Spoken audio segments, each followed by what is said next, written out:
मेरे भैया को कमजोर समझ लिया। और ये क्या है, कोई अच्छे टॉय लेके आते। वही तो, इससे बढ़िया मुझे बोल देते, मैं दे देता। अपने टॉयज?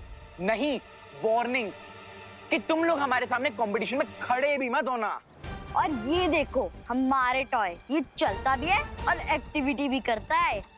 और ये मेरी गन चलती भी है। काश इस गन की तरह तेरा दिमाग भी चलता। क्या कहा? अभी दिखाता हूँ अपनी गन की पावर।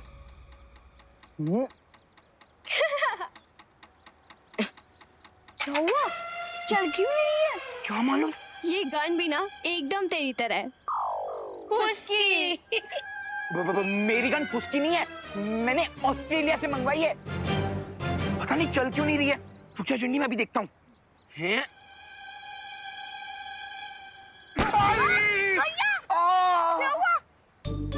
अरे चिंटू, ये गन तो सच में चलती है, लेकिन उल्टी है ना विवान?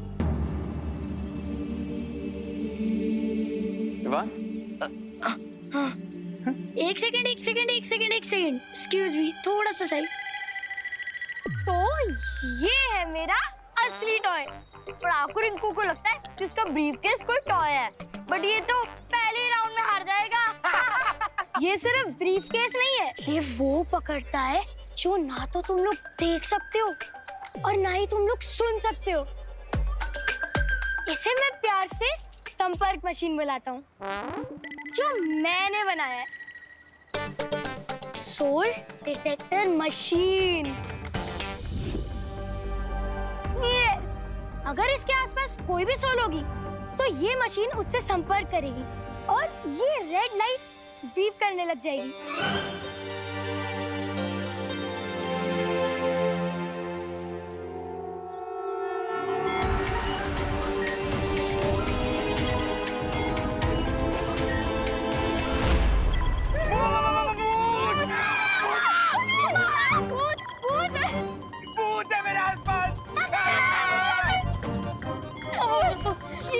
यहाँ पे सच में भूत है क्या?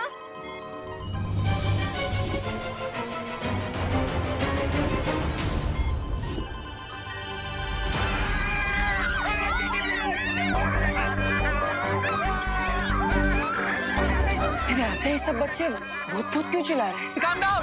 Hello. Calm down. Calm down. ये भूत जैसा कुछ नहीं होता, ओके? भूत होते हैं, मैंने मूवीज में देखा है। हाँ, हमने भी देखा। लेकिन भूत तो सिर्फ रात में आता है, दिन में नहीं आता। भूत कुछ भी नहीं होता, ओके? तो चिल। रिंकू, शायद से तेरी मशीन में ही कोई खराबी है, ऐसी बीप बीप कर रही है।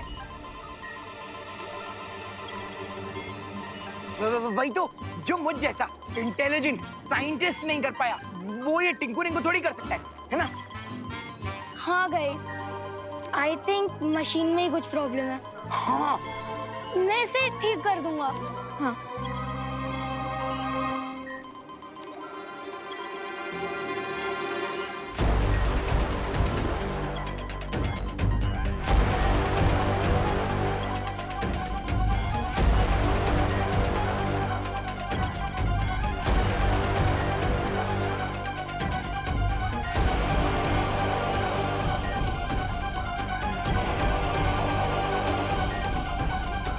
विवान, ये मशीन बिगड़ी नहीं है। ये मशीन इशारा कर रही है कि मैं सच में यहाँ पर हूँ। मैं सच में तुम्हारे सामने खड़ा हूँ। मैं इस मशीन के इशारे को समझने की कोशिश करो। ये मशीन तुम्हें कुछ कहना चाह रही है। विवान, अब मैं तुम्हें अपने अंतर्मन से संपर्क करने की कोशिश करता हूँ। गाइस, डोंट वरी, मैं इसे रिपेयर करके ले आऊंगा। एक मिनट, ये भी तो हो सकता है कि रिंकू की मशीन में कोई प्रॉब्लम ना हो और इसने जरूर यहाँ आसपास किसी आत्मा की प्रेजेंस को कैच किया हो। बिल्कुल सही पकड़ा है तुमने विवान। वो सोल और कोई नहीं बल्कि मैं ही हूँ। और ये मशीन किसी और सोल का नहीं बल्कि मेरी तरफ इशारा कर रही है। इसे समझो विवान, और अब इस मशीन की मदद से मैं तुमसे संपर्क कर पाऊंगा।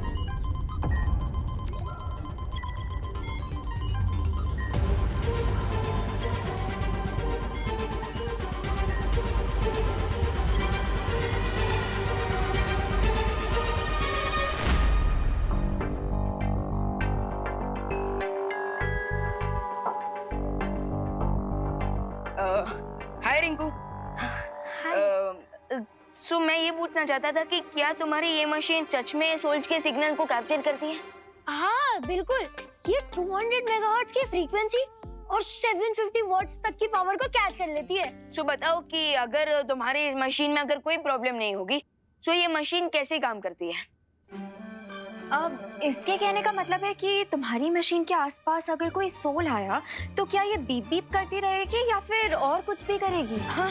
ओह, मैंने तो इसे ऐसे डिजाइन किया है कि पहले ये सोल की प्रेजेंस को कैच करेगी और फिर बस एक बार फ्रीक्वेंसी मैच हो जाए, फिर हम इस कीबोर्ड और स्क्रीन की वजह से उससे बात भी कर सकते हैं। अब अच्छा हाँ, याद आया। रिंकू, तुम्हारा कुछ वो दिवाली आंटी की शॉप पे छूट गया था। क्या? अब क्या क्या छूट गया था दीदी? वो तुम्हारी पैंट नहीं, तुम्हारी शर्ट नहीं, वो तुम्हारी चॉकलेट। अब वो क्या है ना, वो दिवाली आंटी उनकी शॉप पे फ्री में चॉकलेट बांट रही है। चॉकलेट? जा लेकर आ। Diwali aunty, thank you Vivaan. हाँ जा।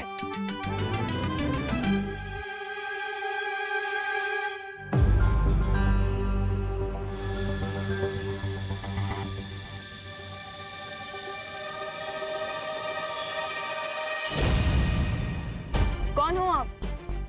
क्या आप आस-पास हो? विवान, मैं तो तुम्हारे बगल में ही बैठी हूँ। अरे नहीं दीदी, मैं सोल की बात कर रहा हूँ। ओह हेलो, तो तुम्हें क्या लगता है मेरी सिर्फ बॉडी है यहाँ पे? सोल भी है? अरे नहीं दीदी, मैं उस सोल की बात कर रहा हूँ जिसके सिग्नल सोल संपर्क मशीन ने कैप्चर किए थे। उसी के लिए मैंने बोला कि क्या आप आस-पास हो?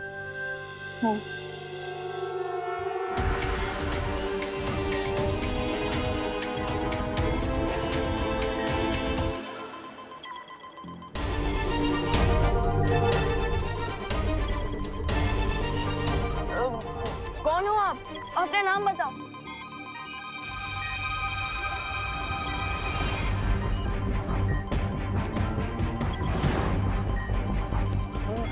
मैं हूँ तुम्हारा देवू भैया।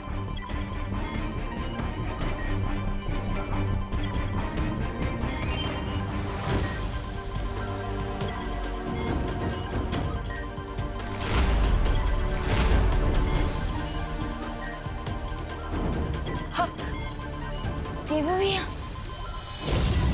देवू? What? ये कैसे पॉसिबल है? देवू भैया, इस समय आप किस साइड में खड़े हो? अब मैं अभी तुम्हारे राइट में खड़ा हूँ।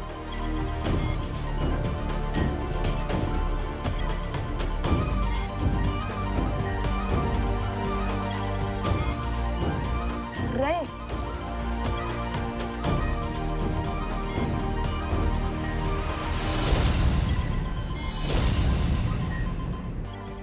अब मैं अभी तुम्हारे राइट में खड़ा हूँ।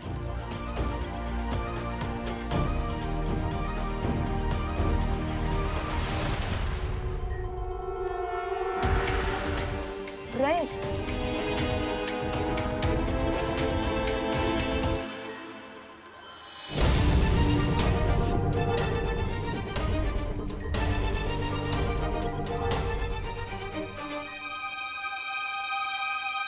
अरे तुम्हारे साथ कभी कुछ अच्छा क्यों नहीं होता? कितनी बार का अपनी कुंडली दिखाओ। तेरी कुंडली दिखाता नहीं, बिगाड़ता है। हाँ लेकिन अभी तो बैठा है ना तुम्हारी कुंडली में आकर ये देवू, वो भी भूत बनकर। अरे सोचो, आदमी का भूत कितना डरावना होता है, तुम्हारी का भूत कितना डरावना होगा। मैं इस भूत वूत में विश्वास नहीं रखता, समझे?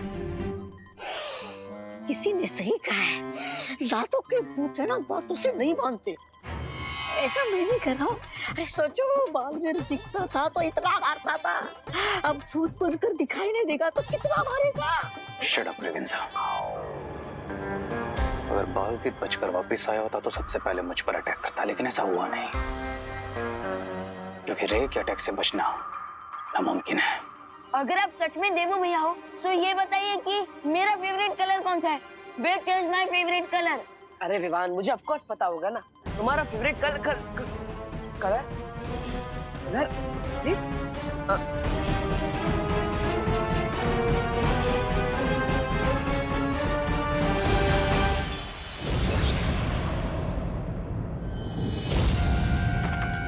हेलो बताओ मेरा फेवरेट कलर कौन सा है? हेलो विवान, संभालो अपने आप को।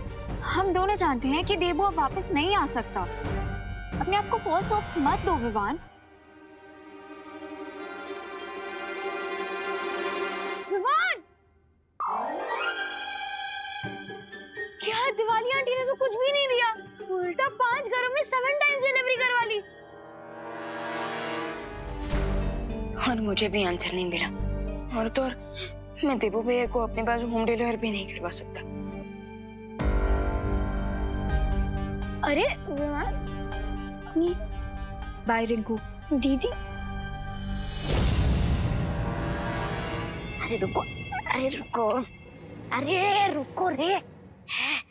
आज बच गए। मैं तो हनुमान चालीसा पढ़कर अच्छाई के राह पर चलने का निर्णय ले चुका था। अच्छाई की कोई राह मैं बाकी छोड़ूंगा तब ना। बस मेरा प्लान ऐसे ही सक्सेसफुल होता रहे और विवान मेरे कंट्रोल में आता रहे। हाँ, लेकिन प्लान है क्या तुम्हारा? है ब्रिगेंजा, एक बहुत बड़ा प्लान, ग्रैंड प्लान।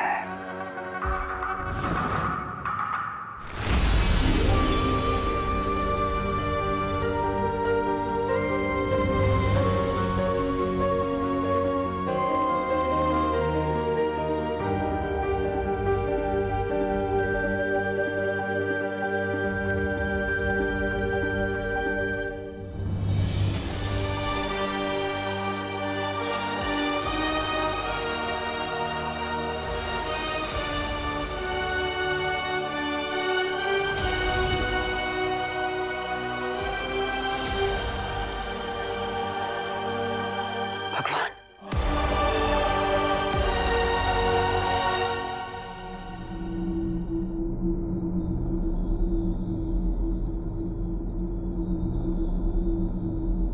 आपने मुझे अपने पास क्यों बुला लिया भगवान? अभी धरती लोक पर कई सारे काम बाकी है। माँ को, परियों को, विवान को, सबको सच बताना है। रे को सजा देनी है। अभी तो धरती लोक से बुराई का नाश करना है। तो मैंने ऐसी क्या गलती कर दी कि आपने मुझे अपने पास बुला लिया? ये विधि का विधान है, यही लिखा है तुम्हारे भाग्य में। अगर यही विधि का विधान है तो बदल दीजिए इसे। मैं इस विधि के विधान को नहीं मानता। अच्छाई बुराई से हार जाए, यही है विधि का विधान। शौर्य ने अखंड समाधि लेने का फैसला कर दिया है। वीर लोग कमजोर पड़ रहा है, विवान अकेला है, उस पर बुराई का शिकंजा कसता ही जा रहा है। ऐसे में आपने मुझे अपने पास बुला लिया। क्या यही विधि का विधान है? मुझे स्वीकार्य नहीं। आपको विधि का विधान बदलना ही होगा। तो आपसे हाथ जोड़ता, प्रार्थना करता, दुनिया से बुराई को मिटाने के लिए मुझे वापस जाना ही होगा। मुझे एक और मौका आपको देना ही होगा। सृष्टि के नियम सबके लिए समान होते हैं, लेकिन तुमने इतने अच्छे काम किए हैं जीवन भर कि तुम्हें एक और अवसर देने का विधान किया गया है। इसलिए तुम धरती पर और 10 दिन रह सकते हो, पर सिर्फ 10 दिन। धन्यवाद भगवान।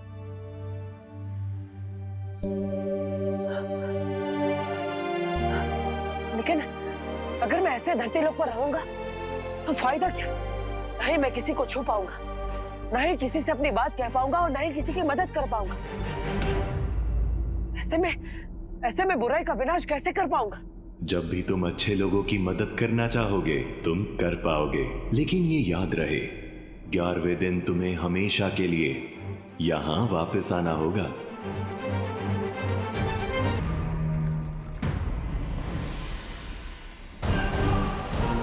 तुम जो काम करने वाले हो रे, उसे पूरा करने के लिए मैंने ये यंत्र बनाया है।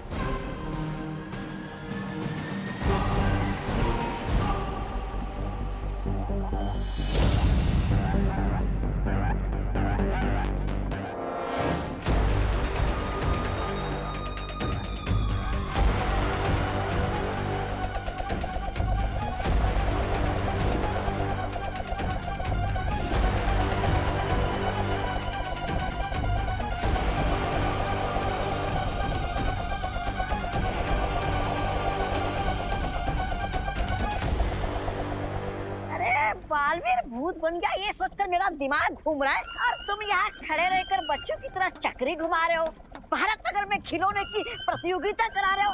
क्यों? अरे चल क्या रहा है ये? अरे ऐसा कोई भी काम नहीं करता जिसकी उसके प्लान में जरूरत नहीं होती। इस चक्र का घूमना और टॉय कंपटीशन सब आपस में कनेक्टेड है। अच्छा, इसलिए तुम वेट करो और देखो कि इस पहाड़ में से क्या निकलता है। इसमें से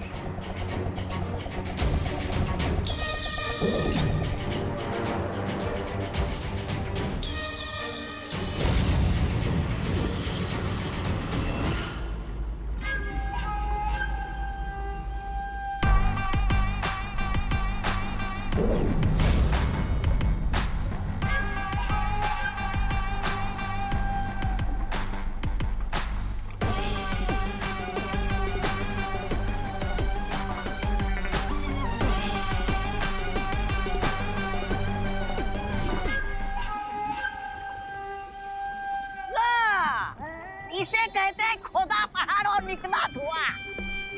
अरे चूहे मेरा मतलब है धुएं से करोगे क्या तुम?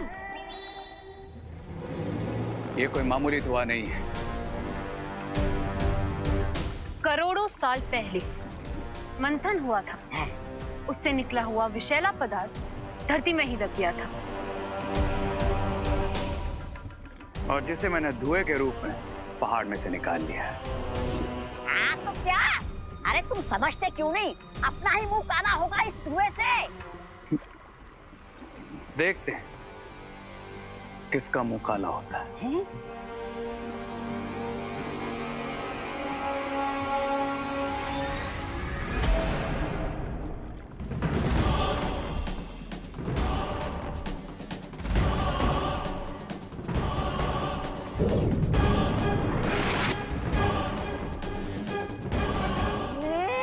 ये क्या हो गया? इतना नन्हा सा प्यारा सा खिलौना ढेर सारा कैसे बन गया?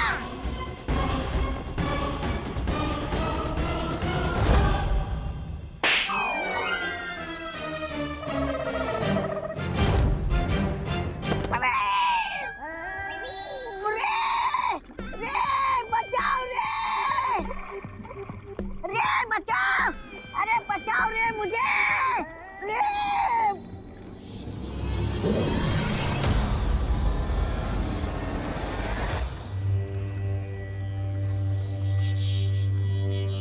देखा क्या कर सकता है ये पॉइजनस धुआं। वाह, निर्जीव टॉय को सजीव टॉय बना दिया। इमेजिन जब ये धुआं बच्चों के टॉयज में जाएगा तो बच्चों का क्या हाल करेगा। बच्चे टॉयज को अपना सबसे बड़ा दोस्त समझते हैं, पर अब यही टॉयज बनेंगे उनके सबसे बड़े दुश्मन। हाँ, पर ये मुझसे क्यों दुश्मनी निकाल रहा था? कमर तोड़ दी मेरी, पूरा पुर्जा पुर्जा हिला दिया मेरा। अब इन इविल टॉयज को सिर्फ दो ही चीजें डिस्ट्रॉय कर सकती है, एक मेरे मैजिक से और दूसरा अमृत से जो समुद्र मंथन से निकला था। लेकिन अब दुनिया में कहीं नहीं है। अब बरसेगा भारत नगर पे टॉयज का कहर। हाँ, पर मिलेगा क्या ये कहर बरसा के? मेरे सबसे इविल प्लान का सबसे इविल मोहरा।